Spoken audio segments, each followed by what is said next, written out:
Então, boa noite a todos. É sempre uma grande honra, uma grande alegria, também uma grande responsabilidade estar aqui para trazer algumas palavras, um estudo, para podermos ler o Evangelho juntos. E agradeço porque sempre aprendemos juntos, vocês me ensinando muita coisa e eu tentando passar o meu melhor também. Vamos dar início à reunião desta noite com a leitura do Evangelho segundo o Espiritismo, em seu capítulo 4, Necessidade da Reencarnação. É um castigo a reencarnação e somente os espíritos culpados estão sujeitos a sofrê-la? A passagem dos espíritos pela vida corporal é necessária para que eles possam cumprir, por meio de uma ação material, os desígnios cuja execução Deus lhes confia. É-lhes necessária a bem deles, visto que a atividade que são obrigados a exercer lhes auxilia o desenvolvimento da inteligência. Sendo soberanamente justo, Deus tem de distribuir tudo igualmente por todos os seus filhos. Assim é que estabeleceu para todos o mesmo ponto de partida, a mesma aptidão, as mesmas obrigações a cumprir e a mesma liberdade de proceder. Qualquer privilégio seria uma preferência, e toda preferência uma injustiça, mas a encarnação, para todos os espíritos, é apenas um estado transitório. É uma tarefa que Deus lhes impõe quando iniciam a vida, como primeira experiência do uso que farão do livre-arbítrio. Os que desempenham com zelo essa tarefa transpõem rapidamente e menos penosamente os primeiros degraus da iniciação e mais cedo gozam do fruto dos seus labores. Os que, ao contrário, usam mal da liberdade que Deus lhes concede, retardam a sua marcha, e tal seja a obstinação que demonstrem, podem prolongar indefinidamente a necessidade da reencarnação, e é quando se torna um castigo. São Luís, Paris, 1859. Amigos, o estudo que eu trouxe para essa noite, eu coloquei como tema os desafios da reencarnação diante do esquecimento do passado. Da última vez que eu estava aqui, eu estava falando dos preparativos para a reencarnação, dos planejamentos que nós temos para reencarnar e do auxílio que nós temos também do plano espiritual, daqueles que cuidam de nós quando nós estamos lá na erraticidade. E mesmo depois que nós viemos para essa reencarnação, eles ainda estão junto de nós, cuidando de nós, nos ajudando, né? Não fazendo as coisas para nós, aquilo que nós devemos fazer. Mas muitos, principalmente os adversários do Espiritismo, fazem a seguinte pergunta: mas eu não lembro de nada, como é que eu vou saber o que é que eu preciso fazer? Como é que eu vou saber aquilo que eu preciso melhorar? Como é que eu vou saber, né? O que é que eu fiz para eu poder corrigir? Colocando isso como um empecilho para o nosso progresso. Mas nós vamos vamos procurar esclarecer esses pontos com o próprio estudo do Evangelho segundo o Espiritismo, que é muito elucidativo, e a gente sempre recomenda a leitura das obras básicas, começando pelo Livro dos Espíritos, depois tem lá o Livro dos Médiuns, E aí o Evangelho segundo o Espiritismo. E a gente sempre fala, olha, vai fazer o Evangelho no lar, leia o Evangelho segundo o Espiritismo. Começa ali, desde da primeira página, de preferência, leia continuamente. Começa lá do primeiro capítulo, primeira página, né? A introdução a gente lê para nós mesmos, mas no Evangelho vamos fazendo a leitura começando do primeiro capítulo, porque se a gente começar ali do comecinho e for continuamente, a gente vai ler o livro todo. E quando a gente abre uma página aleatoriamente, muitas vezes algumas páginas, algumas partes vão ficar sem a gente estudar. Interessante que eu tenho um livro lá que eu costumo usar, aí está lá, página tal, eu fazia umas anotações de lápis para saber o que é que eu já tinha visto ou não, e tinha anotações lá de 10, 12 anos atrás, eu falei, nossa, olha, 12 anos atrás, estava lendo essa parte aqui, e agora já estou passando por ela de novo, né? Então, é bem interessante isso aí. Parece que a gente não vai chegar nunca ali, mas chega sim. E é muito elucidativo, é muito esclarecedor. Então, é um castigo a encarnação? Não, a encarnação não é um castigo.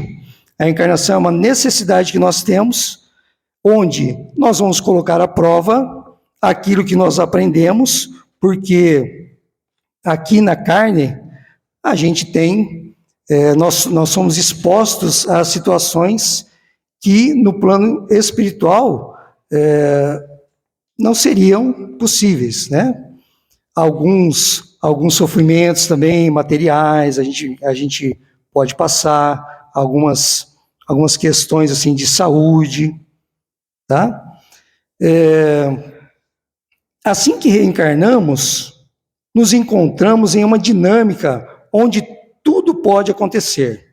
É como se embarcados em um navio que vai atravessar o mar ou em uma aeronave que deve fazer longo voo sobre regiões inóspitas, nos deparássemos com questões inesperadas, nos desviando da rota ou exigindo reparos em nosso meio de transporte.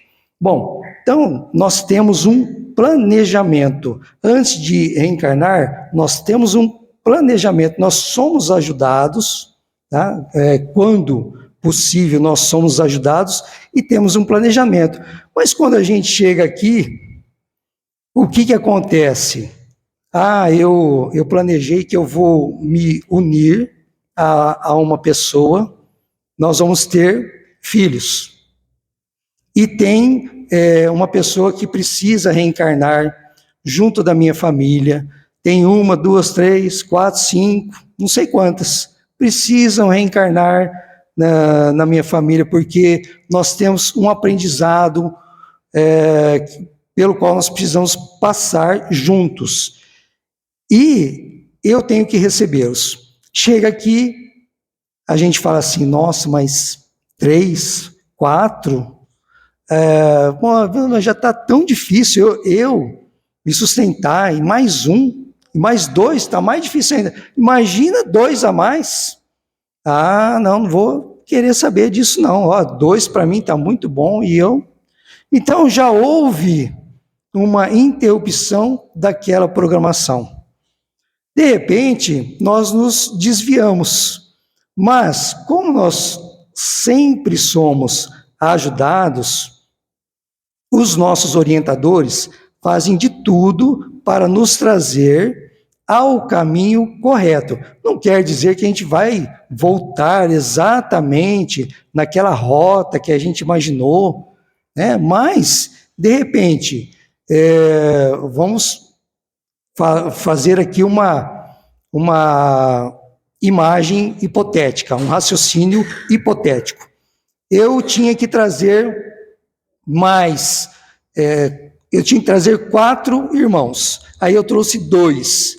Aí eu pensei assim, não, já está bom e tal, eu já desisti daqueles outros 2.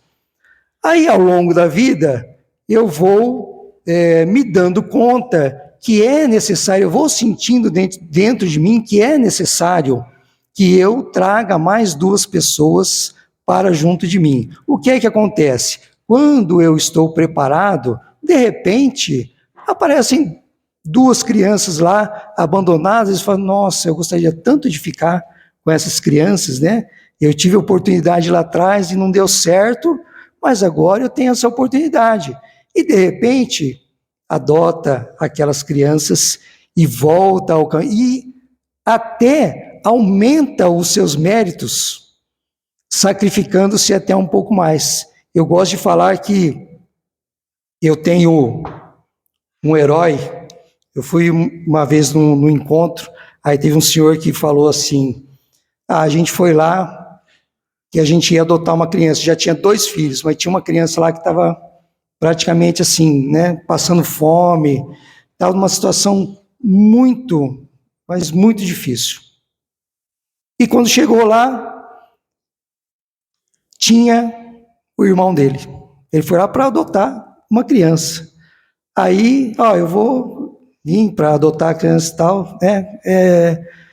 Aí falaram assim, e o irmão dele, esse daqui é irmão dele, vai ficar aí e tal, a gente vai ver se a gente consegue alguém para adotar ele, porque ele está na mesma situação. Esse daí está pior, mas esse daqui, logo, logo, vai ficar na mesma situação. Aí ele pensou assim, poxa vida, mas eu separar 2 irmãos, já estavam um pouquinho grandinhos, né? Separar 2 irmãos, e para mim vai ser uma dificuldade, mas eu não tenho coragem de fazer isso, pegar um, deixar o outro. Ele pegou os 2 e adotou os 2, e foi uma felicidade muito grande, apesar das dificuldades. Não houve tanta dificuldade material, porque sempre surgia uma ajuda de um lado, do outro, nunca faltou nada. Agora, eu imagino esse, que eu considero um herói, voltando lá para a pátria espiritual, não é espírita não, tá? Voltando lá para a pátria espiritual, com um mérito desse, né? Então, o maior medo, que quando a gente tem, né, um pouquinho mais de consciência, é a gente voltar lá para a pátria espiritual, e aí a gente se depara com os nossos orientadores e fala, então, né, a gente tinha combinado tanta coisa, mas tá bom, né, fez 20%, tá muito bom, né? Então, essa é a grande preocupação quando a gente vai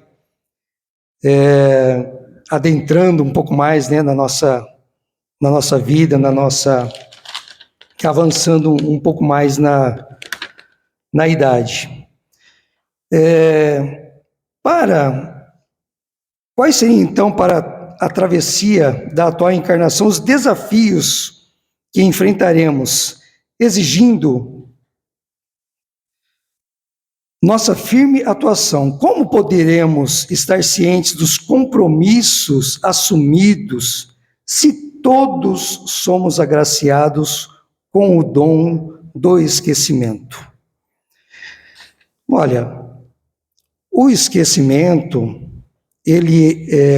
aquilo que nós sabemos, tudo aquilo que aconteceu com a gente, os nossos conhecimentos, eles não são apagados, eles não são perdidos, eles ficam latentes, quer dizer, eles ficam ali, paradinhos, esperando. Tá? Então, o esquecimento do passado, ele não é um obstáculo, porque ele não é um esquecimento total. Nós temos a nossa consciência e nós temos as nossas tendências. Basta observar, se a gente quiser saber o que é que a gente precisa corrigir, basta observar as nossas tendências. Eu vejo uma determinada cena de uma pessoa fazendo alguma coisa, o que é que eu desejo para ela? Algo de bom ou algo de ruim? Eu vejo uma determinada pessoa, o que é que eu penso a respeito dela? Eu espero tudo de bom para ela, ou eu quero me aproveitar dela de alguma forma, dos seus bens materiais, né? Dos seus dotes físicos, alguma coisa assim? Então, se nós prestarmos atenção naquilo que nós desejamos, naquilo que de como é a nossa conduta e as nossas tendências, a gente já vai saber o que nós precisamos corrigir, tá? E a gente já vai ter uma ideia dos conhecimentos que nós já adquirimos. Determinadas coisas eu já não quero mais fazer, porque eu sei que isso seria egoísmo da minha parte. Mas, determinadas coisas, eu estava uma vez, queria um exemplo, né? Vou dar um exemplo meu aqui. Estava assistindo um filme e aí apareceu lá o rei, né? Apareceu lá não era aquele palácio o mais chique que tinha, mas o rei era a figura mais poderosa que tinha ali. Era um lugar muito luxuoso, todos estavam a serviço dele. E eu lá, né, prestando atenção no filme, assim, e aí a gente, né, nem vê mais nada do lado, e aí a imaginação começa a ir longe, né? E aí eu penso assim, nossa, se eu fosse o rei, hein? Que eu ia fazer? Tem vários, é só mandar que eles vão buscar o que eu quero, né? Tem as concubinas aqui, eu vou, né, poder fazer o que eu quiser. Aí, de repente, aquela voz assim, né, da consciência, fala, tá vendo? Olha aí as suas tendências. Agora você entende o que você precisa corrigir? Você acha, né, que nem eu costumo falar, né, o pessoal fala assim, eu fiz isso. Aí eu falo assim, e você acha bonito isso? Aí serviu para mim, né? Aí só faltou o meu anjo da guarda aqui. Falei, e aí, você acha bonito isso? Então, não era bonito, né? Era uma questão que era uma questão que eu precisava corrigir. E a minha voz da consciência chegou para me alertar, junto com os meus orientadores também, porque eles estão sempre do nosso lado, nos exortando ao caminho do bem, nos exortando para voltar àquele planejamento bom que nós fizemos, né?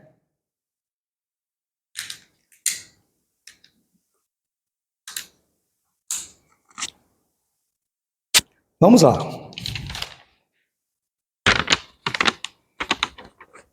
Em vão se objeta que o esquecimento constitui obstáculo a que se possa aproveitar da experiência de vidas anteriores. Havendo Deus entendido de lançar um véu sobre o passado, é que há nisso vantagem.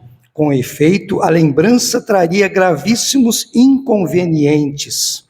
Poderia, em certos casos, humilhar-nos singularmente, ou então exaltar-nos o orgulho, e assim entravar o nosso livre-arbítrio em todas as circunstâncias, acarretaria inevitável perturbação nas relações sociais.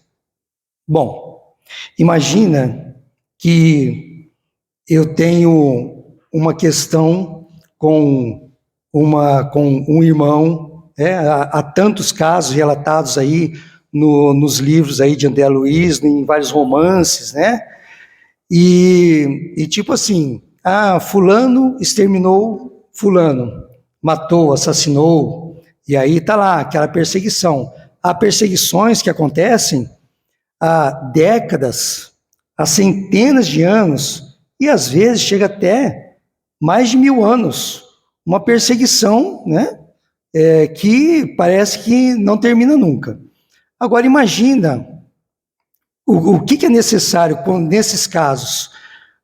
Vocês vão voltar como pai e filho, ou vocês vão voltar como irmãos, né? Para que possam amar um ao outro. Mas imagine se nós víssemos naquele irmão nosso uma figura do passado que foi o causador do nosso extermínio, ou que nós exterminamos. Isso seria constrangedor demais, e impossibilitaria a continuidade da nossa vida naturalmente como ela deveria acontecer. Isso sim seria um obstáculo muito grande àquilo que nós nos propusemos a fazer, né? Imagina se, mesmo assim, às vezes eu posso ter sido a vítima, mas às vezes eu fui o carrasco. Às vezes eu posso ter tido uma encarnação em que eu fui muito bem, e isso poderia também me deixar orgulhoso, né?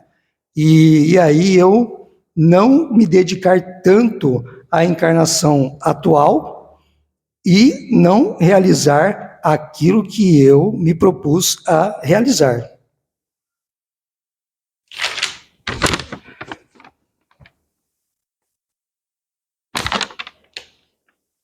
As boas relações que tomou são a voz da consciência, advertindo-o do que é bem e do que é mal, e dando-lhe forças para resistir às tentações. Aquela voz, né, que fala na nossa mente, tem aquela voz também que fala assim, olha, aquele lá só fez mal para você, está na hora de dar o troco. Aí cabe a nós ouvir a um ou ao outro, né? Gosto muito daquele desenho lá daquele lá que era rei, virou lhama, né? Aí tem o grandão lá. De repente vem aquela voz assim, né? Não, olha, não vai fazer nada de mal com ele. Aí vem o outro, né? Que é isso? O cara só batendo em você, vai lá, já joga ele lá para baixo lá e pronto, acaba com isso. Quem é que ele vai? Aí ele fica assim, na dúvida, é você ou você? Nós vamos escolher. Então nós não é um que vai obrigar a gente fazer aquele, não tem como obrigar a gente a fazer alguma coisa. Nós vamos escolher se a gente quer o bem ou se a gente quer o mal. O esquecimento ocorre apenas durante a vida corpórea, volvendo à vida espiritual, readquire o espírito a lembrança do passado. Nada mais há, portanto, do que uma interrupção temporária semelhante à que se dá na vida terrestre durante o sono, a qual não obsta que, no dia seguinte, nos recordemos do que tenhamos feito na véspera e nos dias precedentes. Olha, vocês já perceberam que uma pessoa, quando sofre um acidente, ela não se lembra do acidente? Tipo lá, teve uma batida e tal, ficou inconsciente. Aí você pergunta assim, e aí, o que aconteceu? Eu falo, olha, não lembro de nada. Eu só lembro que eu estava indo assim com a minha moto lá e tal, de repente acordei no hospital. Por quê?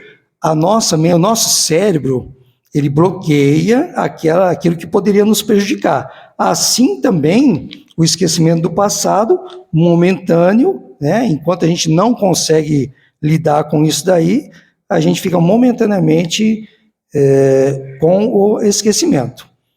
O Espiritismo não institui nenhuma nova moral, apenas facilita aos homens a inteligência e a prática do Cristo, facultando fé inabalável e esclarecida aos que duvidam ou vacilam.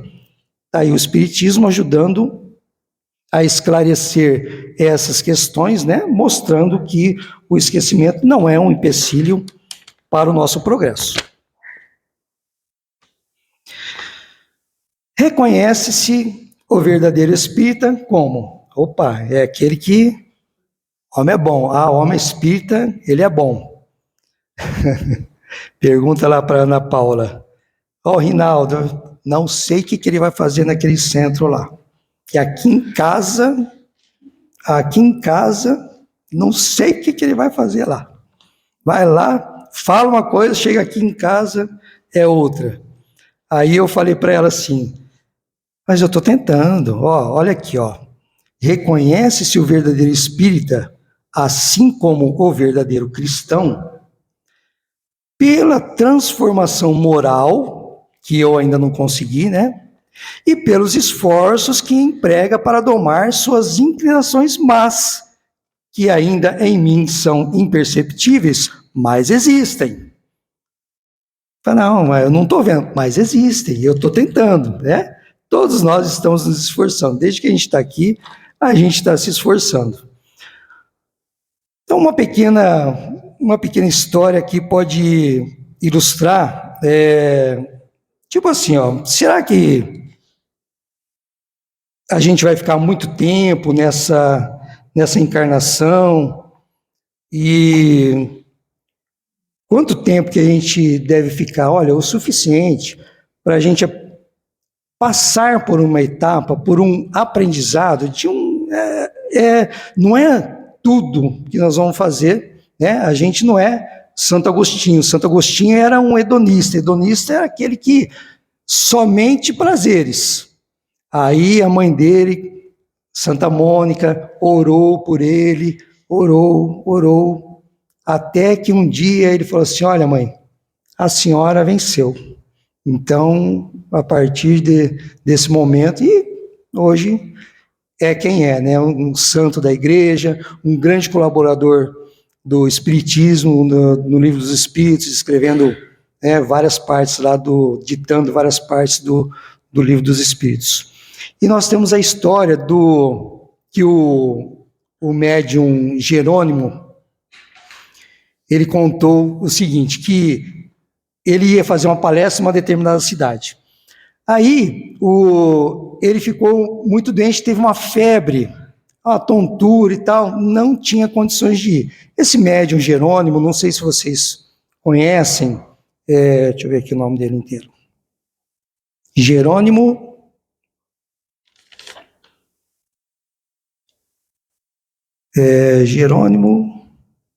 bom, depois eu vejo. Ele ficou muito doente, aí ele ligou para um amigo e falou assim: você não vai lá fazer a palestra para mim? Vou. Tudo bem, pode deixar comigo. E ele foi, e o amigo foi. No meio, na estrada, ele sofreu um acidente grave, capotou o carro, mas ele não se machucou com gravidade. E aí, ele estava lá com o Evangelho segundo o Espiritismo, no porta-luvas lá, né? Primeira coisa que ele fez, foi lá no porta-luvas, pegou o Evangelho e abriu aleatoriamente. O que saiu lá? O que ele leu lá? Se fosse um homem de bem, teria morrido. Aí ele falou assim: olha, Jerônimo, eu não sei se o impacto maior foi capotar o carro ou se foi ler aquilo lá. Se fosse um homem de bem, teria morrido. Então, nós somos assistidos, nós somos ajudados. É claro que há formas de abreviar a nossa vida, tá? Há formas de abreviar a nossa vida. Os vícios de toda forma, tipo assim, né? O álcool, as drogas, o cigarro, a gente sabe que isso daí abrevia a nossa vida. E também tem uma forma da gente ganhar um pouquinho mais de tempo. Quando a gente trabalha no bem e a gente acumula alguns méritos, né? Então tem aquela pessoa que fala assim: eu queria tanto ver o meu netinho nascer, eu queria só mais um tempinho, só para pegar ele no colo. Aí tem aquela história do Simeão, né? O Simeão falou assim,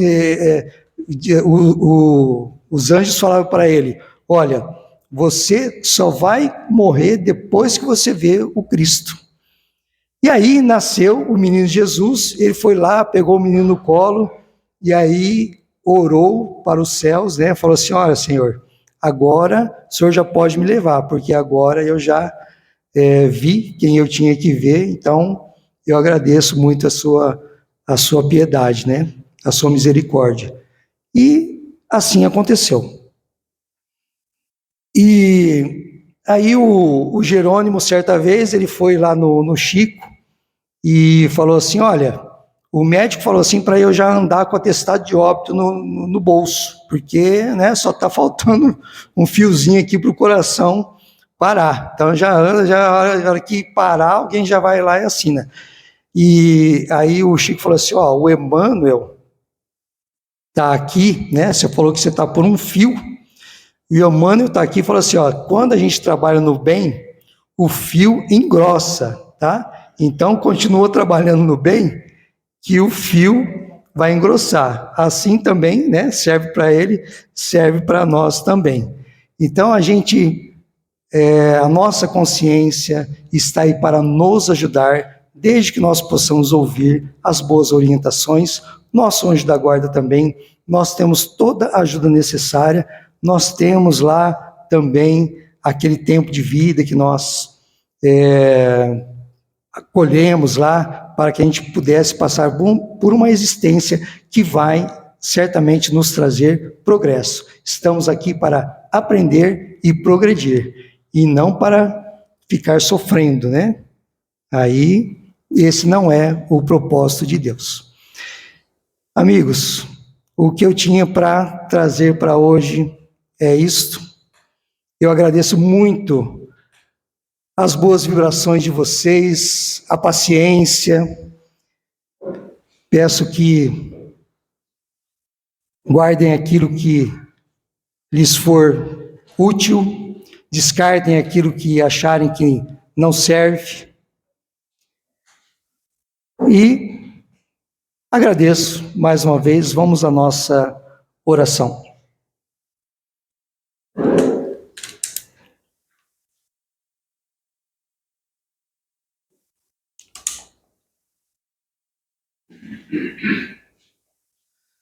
Vamos então, neste momento, agradecer a Deus Pai, a nosso Mestre Jesus, essa oportunidade de estarmos juntos, estudar a palavra. Vamos lembrar com amor dos nossos lares, da nossa família, daqueles que queremos abraçar, que nós os abracemos neste momento em nosso coração, porque assim estaremos juntos a esses amados, às pessoas que temos dificuldade também, nossos instrutores da vida, do progresso, aqueles que nos dão oportunidade de ser caridosos, aqueles que são caridosos conosco. Muito obrigado, Mestre, muito obrigado a essas pessoas que vêm nos trazer essa oportunidade, que o nosso lar, o nosso coração seja cheio de paz, seja o lugar do perdão, da reconciliação, da compreensão, do amor. Que assim seja.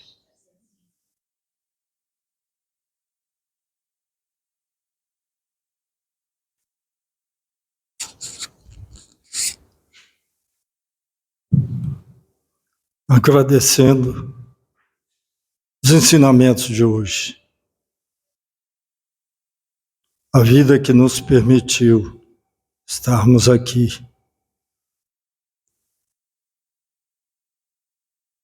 as nossas dores nos ajudam a controlar nossa mente, nosso espírito e nossa verdade. Que essa semana seja proveitosa para todos nós.